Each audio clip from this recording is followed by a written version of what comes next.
Pensiero del giorno, martedì 21 maggio. Vincere l'egoismo.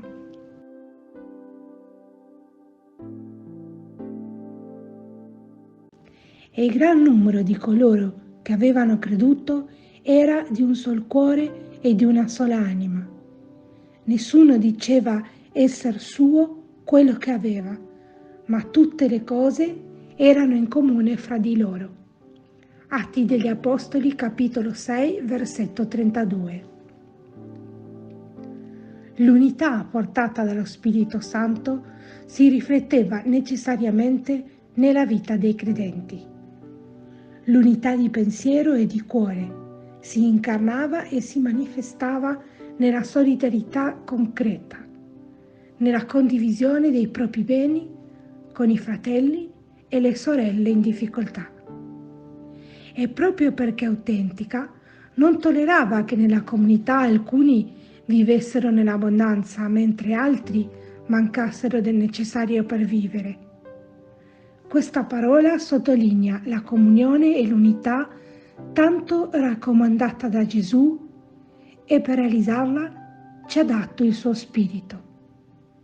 Pertanto cercheremo di crescere in questa comunione a tutti i livelli. Sarebbe una contraddizione voler essere uniti a Gesù e allo stesso tempo essere divisi tra di noi, comportandoci in modo individualistico, camminando ognuno per conto proprio, giudicandoci e persino escludendoci a vicenda. Inoltre, questa parola ci aiuterà a comprendere sempre meglio la contraddizione che esiste tra la fede cristiana e l'uso egoistico dei beni. Ci aiuterà a realizzare un'autentica solidarietà con chi è nel bisogno, anche ai limiti delle nostre possibilità.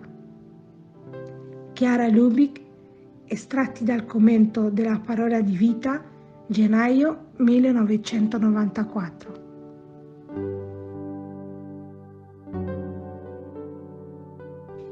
Parola di Vita, maggio 2024. Chi non ama non ha conosciuto Dio, perché Dio è amore.